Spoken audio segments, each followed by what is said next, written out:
Bismillah ar-Rahman ar-Rahim. Donc, chers étudiants, nous allons continuer aujourd'hui notre cours d'optique physique. Et, je m'appelle Hassan Chaib de la faculté polydisciplinaire de Ouarzazate.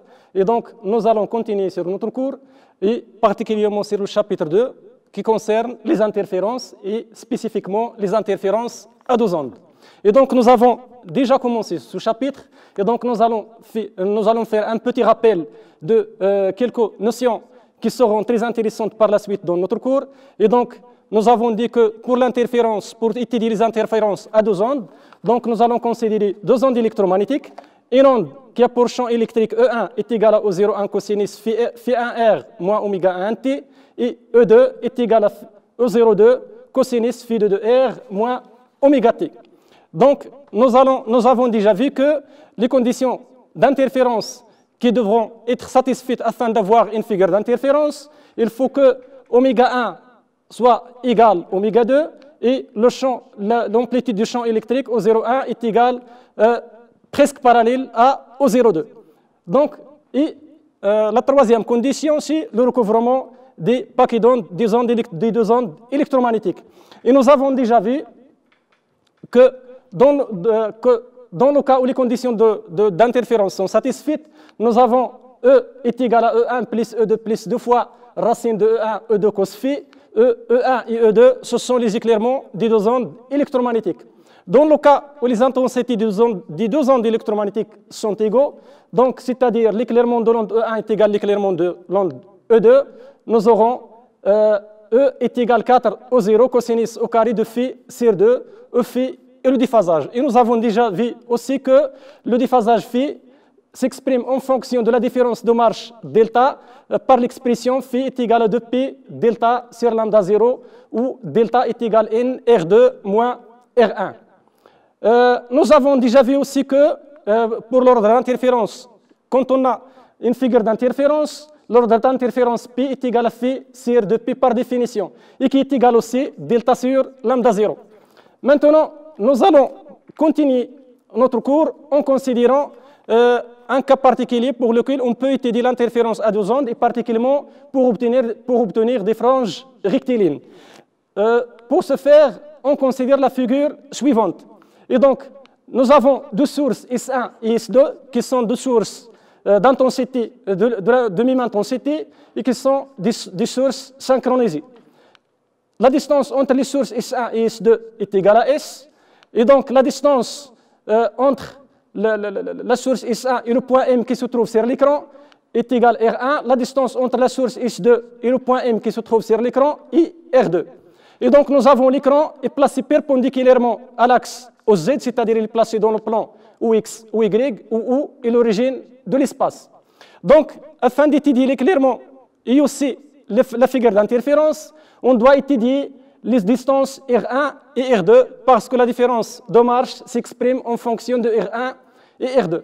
Donc, pour ce faire, on doit déterminer les coordonnées des points S1, S2 et M. Et donc, nous avons pour le point,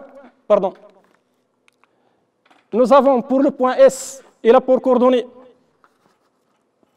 donc le point S1, il a pour coordonnées suivant X, S, sur 2, suivant Y, 0, et suivant Z, la distance moins D. Pour le point S2, il a pour coordonnées suivant X, moins S, sur 2, suivant Y, 0, et suivant Z, et la distance moins D. Pour le point M, le point M a pour coordonnées suivant dans le plan OX ou Y, puisqu'il se trouve dans le plan OX ou Y, donc il a pour coordonnées X, Y, et suivant Z, il a pour coordonnées 0. Et donc la distance R1 est égale, le vecteur R1 est égal tout simplement S1M. Et qui a pour coordonnées, donc dans ce cas, les coordonnées de M moins les coordonnées de X, c'est-à-dire X moins S, CR2, suivant Y, et suivant D, 0 moins D est égal à D. Et la même chose pour R1. Pour R2, nous avons est égal S, M, S de M, qui est égal X plus S sur 2, Y et D. Ce qui nous intéresse par la suite, pour étudier clairement, donc nous aurons besoin de la distance R1. Donc dans ce cas, nous avons R1 est égal à racine de x moins s sur 2 au carré plus y au carré plus d au carré à la puissance 1 demi. Donc, qui peut s'écrire aussi sous la forme d fois x plus s sur 2 le tout au carré plus y au carré sur d au carré plus 1. Maintenant, à la puissance 1 demi. Dans ce cas, on peut faire un développement limité d'ordre 1 parce que la quantité x plus s sur 2 à la puissance 2, le tout sur d plus y au carré, le tout sur d au carré, est une petite quantité devant 1 parce que dans le cas d'interférence que nous sommes en train d'étudier, nous avons s est très inférieur par rapport à d et aussi les dimensions L de l'écran sont très inférieures par rapport à la distance d, c'est-à-dire l'écran, c'est-à-dire que la distance entre les sources qui donnent l'interférence avec l'écran est très grande par rapport à la distance entre les deux sources et aussi les dimensions de l'écran sont très petites par rapport à la distance entre les sources avec l'écran. Et donc, dans ce cas, puisque D est très grande par rapport à L, donc nous avons aussi D est très grande par rapport à X et Y parce que tout simplement les dimensions ou les positions X, les coordonnées X et Y sont très inférieures par rapport à la distance L. Dans ce cas, on peut faire un développement limité d'ordre 1, donc qui s'écrit, donc est égal D, on peut l'écrire sous la forme suivante, 1 plus X plus S sur 2 au carré plus Y au carré, le tout sur D au carré à la puissance 1 demi. Cette quantité est une quantité très faible par rapport à 1, c'est un epsilon, donc on peut faire un développement limité d'ordre 1, donc il peut s'écrire sous la forme D fois 1 plus 1 sur 2 fois X plus S sur 2, le tout au carré plus Y au carré, le tout sur D au carré. Donc maintenant, on peut développer cette expression x plus s sur 2 le tout au carré, et donc qui peut s'écrire aussi sous la forme d est égal, fois, je m'excuse, donc d fois 1 plus sur 2 d au carré, x au carré, plus s au carré sur 4, plus 2 fois x, c'est-à-dire x fois s, plus y au carré. Ou encore, on peut l'écrire encore sous la forme R1 est égal d plus sur 2d fois x au carré plus s au carré sur 4 plus x fois s plus y au carré. Et donc c'est ça l'expression de R1. Donc c'est l'expression de R1, c'est cette expression. Et donc dans ce cas, pour R2, on peut de la même manière, on peut obtenir R2, et donc c'est R2, et donc la différence entre R1, donc c'est R2, est égale. Et donc la différence entre, pour obtenir R2 au lieu d'obtenir R1, donc il suffit, si on voit dans l'expression de S1, les coordonnées de S1 et de S2, c'est la différence, c'est un petit moins qui se trouve, au lieu de S sur 2, on a moins S sur 2, c'est-à-dire dans les expressions, on doit remplacer moins S sur 2 avec plus sur 2. Dans l'expression, ici, ça va devenir S plus 2, c'est moins, aussi, c'est moins,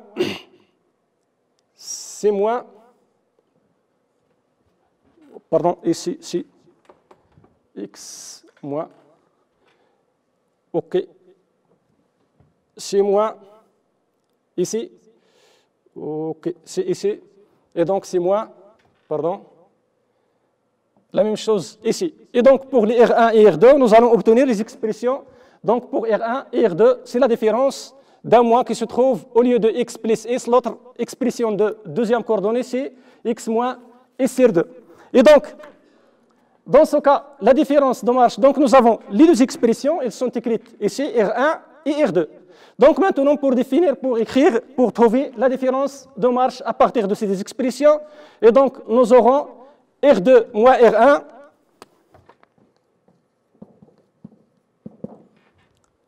et donc R2 moins R1, nous aurons obtenir que est égal S fois X, le tout sur D. C'est R2 moins R1. Donc R2, c'est la même expression, c'est tout simplement, on doit remplacer l'une de ces deux expressions. On aura plus X, S, et l'autre X moins S. Et donc D plus l'autre expression. Et donc R2 moins R1, nous aurons obtenu que R2 moins R1 est égal à SX sur D. Maintenant, pour la différence de marche, par définition, nous avons delta, par définition, nous avons delta est égal N R2 moins R1. Et par suite, à partir de cette expression, nous aurons obtenu delta est égal N SX sur D. Et voilà l'expression de delta. Maintenant, pour étudier l'éclairement, nous allons déterminer, pour étudier l'éclairement, nous allons déterminer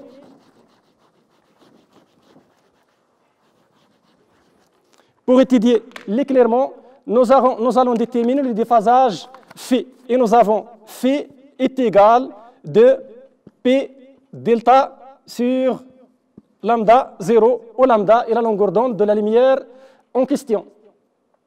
Et donc, c'est-à-dire que phi est égal, à partir de cette expression, de P n S x sur lambda 0 fois D. Et donc, voilà l'expression de phi.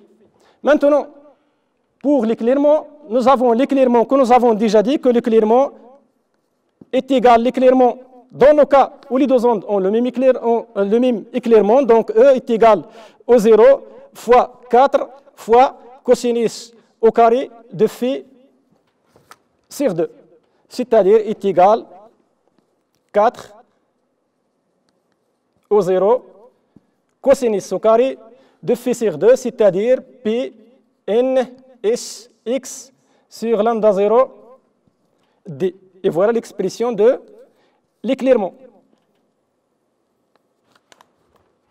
OK.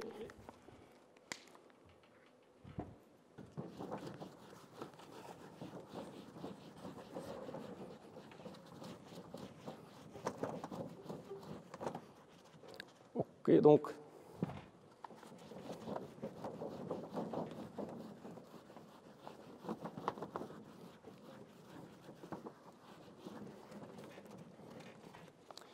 et donc, le voilà l'expression de l'éclairement obtenu. Donc, voilà phi est égal de P, pardon. Donc, voilà, pardon, l'éclairement. Donc, voilà l'évolution avant, donc l'expression de l'éclairement. Donc, l'éclairement est égal 4, l'éclairement au 0, cosinus au carré de Pnsx sur lambda 0 fois D. Maintenant, on va à partir de cette expression que l'éclairement dépend seulement de x, il ne dépend pas de y. Et par suite, nous allons étudier l'évolution de l'éclairement en fonction de la coordonnée x. Et donc, comme on peut le voir à partir de cette expression, donc l'éclairement est une fonction périodique en fonction de x. Si on trace cette fonction, on va trouver sous cette forme. Et donc l'éclairement est maximal pour x égale à 0, et donc il est une fonction périodique et de période i. Et donc la distance i qui s'appelle l'interfrange. Et donc la distance i qui s'appelle l'interfrange, c'est-à-dire l'interfrange entre deux franges consécutives, soit des franges brillantes, soit des franges sombres. Et donc l'éclairement est maximal pour x égale à 0, pour x égale à i, pour x égale à 2i, et la même chose dans le sens négatif en moins i, moins 2i, et ainsi de suite. Et donc, maintenant, après avoir déterminé l'éclairement, donc on s'intéresse à déterminer aussi l'interfrange. Et donc, l'interfrange, c'est la distance entre deux franges consécutives. Maintenant, pour une frange, pour déterminer les franges brillantes, ce sont les franges qui sont caractérisées par un éclairement maximal. Et donc, l'éclairement maximal se trouve en 0 et 2i, et ainsi de suite. Et donc, la quantité E est égale à 4 au 0 cosinus au carré de pi n sx sur lambda 0 d. Donc, est maximale pour cette quantité est égale m fois p avec m appartenant à z. Et donc, c'est-à-dire que les éclairements, les franges brillantes se trouvent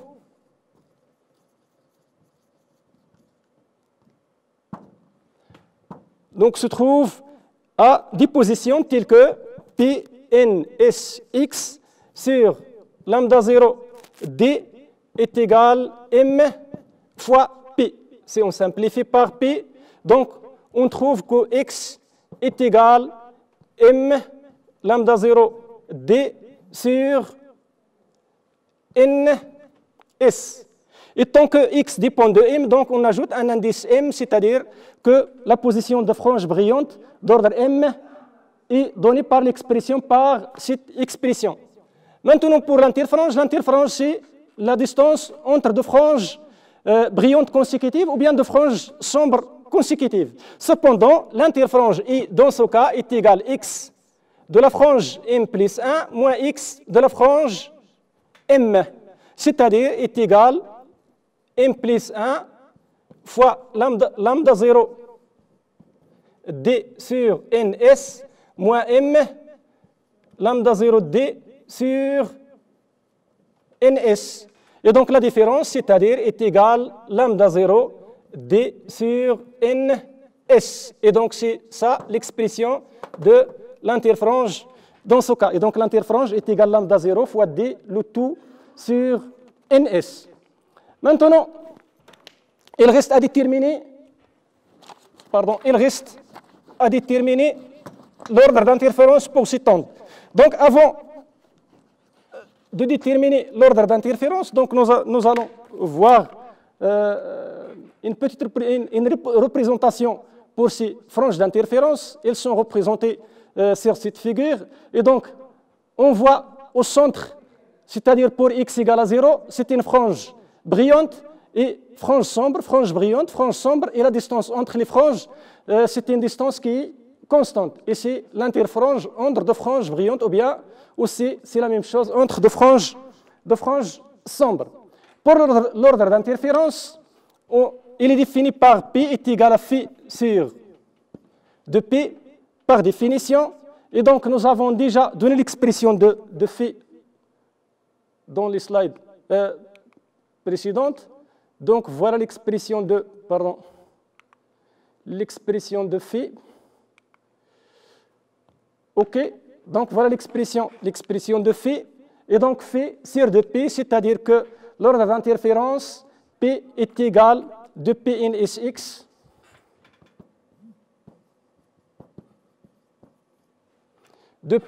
in Sx sur lambda 0, D, mais aussi sur 2P avec 2P. Et donc, ça donne que l'ordre d'interférence, P est égal à NSX sur lambda 0, D. Et donc, c'est l'ordre d'interférence. Et nous avons déjà dit que l'ordre d'interférence représente, quand l'ordre d'interférence P est un entier, donc il représente une frange brillante. Quand l'ordre d'interférence P est un nombre demi-entier, il correspond à une frange sombre. OK.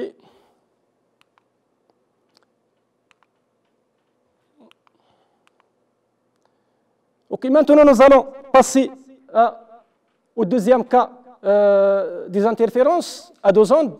Et nous allons traiter le cas des franges d'interférence qui sont des franges circulaires ou bien des anneaux d'interférence. Pour ce faire, nous allons considérer une autre situation différente.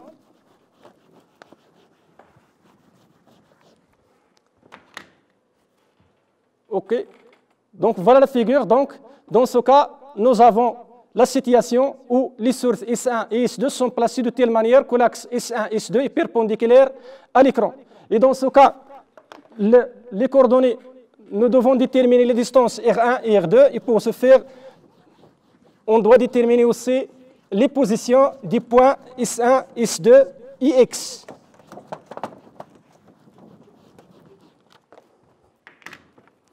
Donc S1 a pour coordonnées suivant Z, c'est S sur 2, suivant X.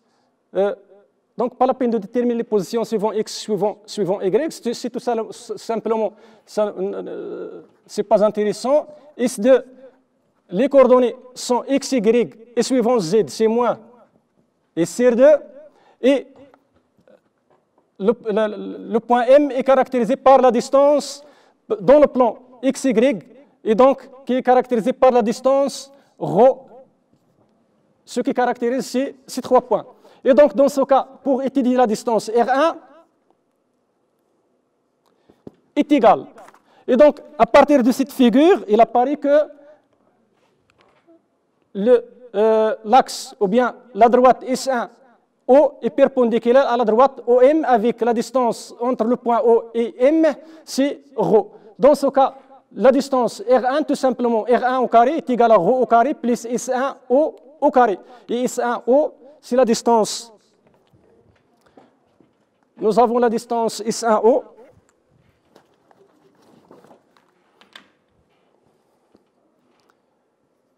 Est égal, tout simplement, c'est D moins S sur 2. OK. Pour la distance S2, O est égal à D plus S sur 2.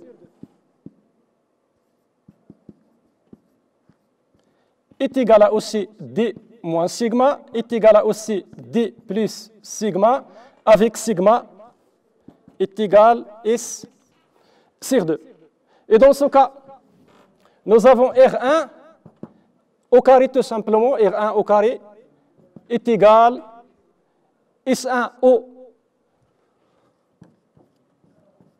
au carré plus ρ au carré.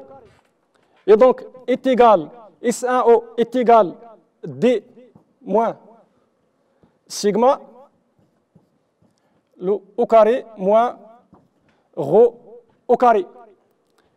C'est-à-dire que R1 est égal à D moins sigma au carré moins ρ au carré, le tout à la puissance 1/2, qui s'écrit aussi sous la forme D moins sigma moins ρ au carré sur D moins sigma au carré,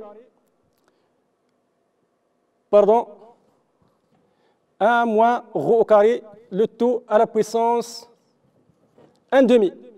La même chose dans cette situation, on a ρ est très inférieur par rapport à D,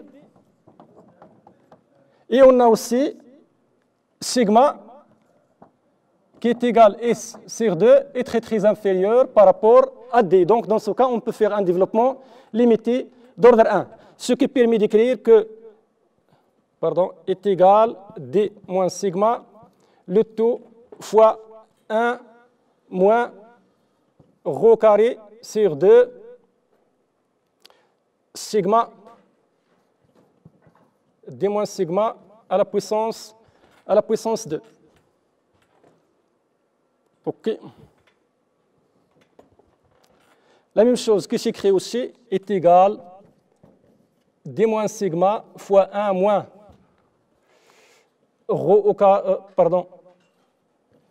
carré sur 2 fois D moins sigma, le tout à la puissance moins 2. C'est-à-dire que R1 est égal à D moins sigma fois 1 moins rho au carré sur 2 fois d moins sigma, fois d, fois,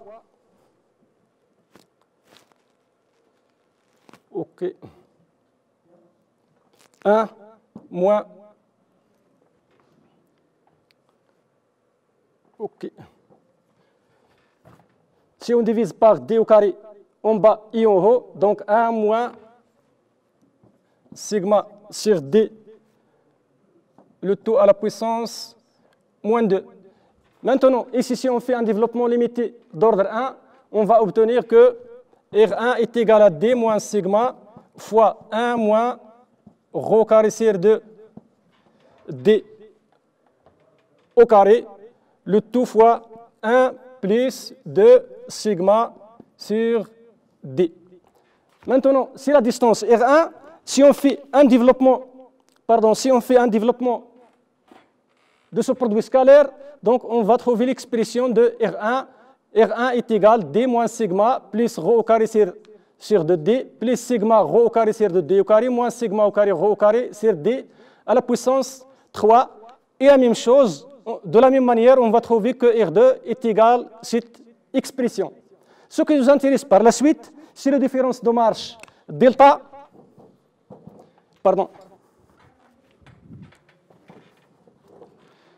La différence de marche delta est égale de n sigma 1 moins rho au carré sur 2d au carré. Aussi, en remplaçant sigma par s sur 2, parce que nous avons dit que sigma est égal à s plus 2, et donc ça va donner que delta est égal à n s fois 1 moins rho au carré sur 2d au carré. Donc à partir de cette expression, on voit que la différence de marche dépend seulement de la distance rho au carré, qui est la distance entre le point M et le centre O.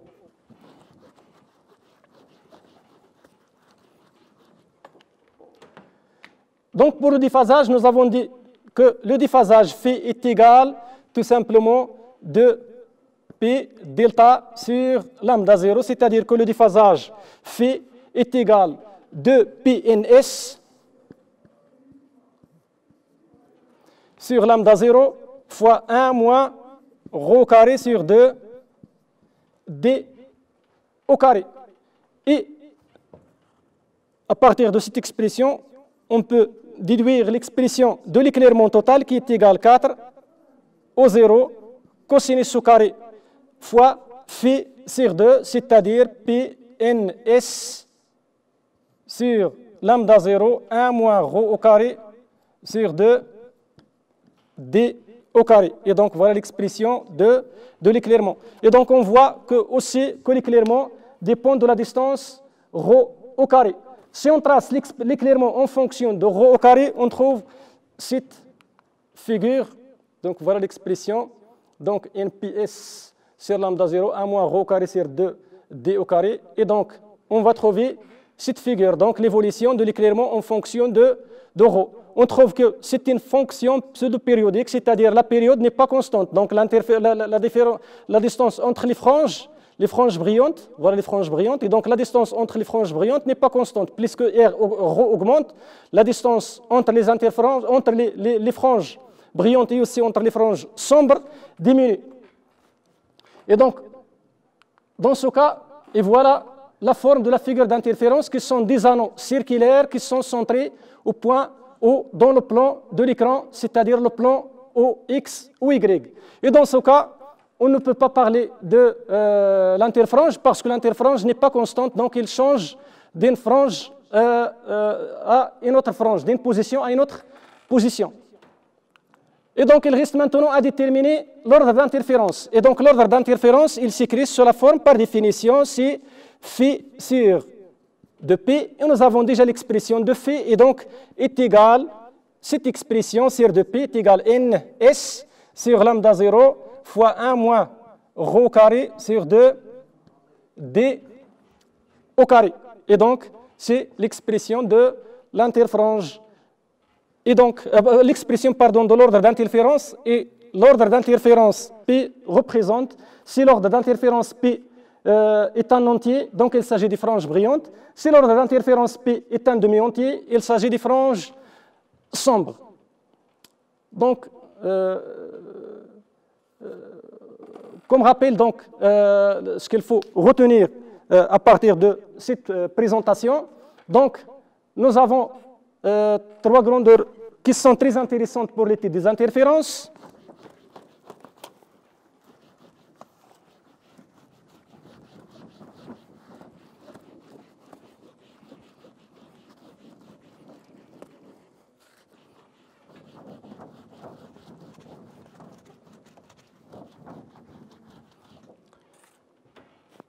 Donc, pardon.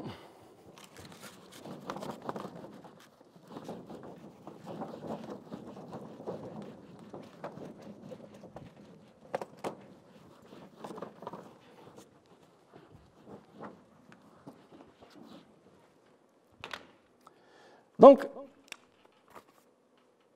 en récapitulatif de ce que nous avons vu dans cette présentation, donc, si nous avons deux ondes électromagnétiques qui sont issues de deux sources synchrones, donc on aura interférence, et selon la position de ces sources, il change la forme de la figure ou bien la nature de la figure d'interférence. Et donc, les grandeurs qui sont très intéressantes, et c'est que l'éclairement, si les éclairements des deux ondes ou bien les intensités des ondes électromagnétiques issues des deux sources sont égaux, donc on a l'éclairement est égal 4 fois O0 cosinus au carré de phi sur 2, avec phi est égal de P delta sur lambda 0, avec delta et la différence de marche, delta est égal N R2 moins R1.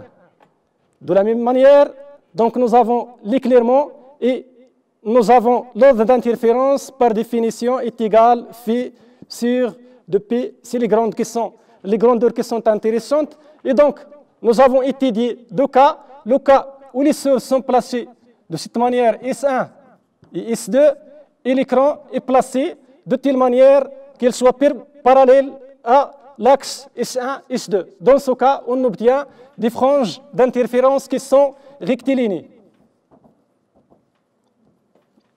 Donc, deuxième cas, si nous avons les sources S1 et S2, S1 et S2 sont placés de telle manière que l'axe S1 et S2 est perpendiculaire à l'écran. Donc, dans ce cas, on obtient des franges d'interférence qui sont circulaires, c'est-à-dire ce sont des anneaux. Donc, c'est la fin de cette séance. Merci et à la prochaine.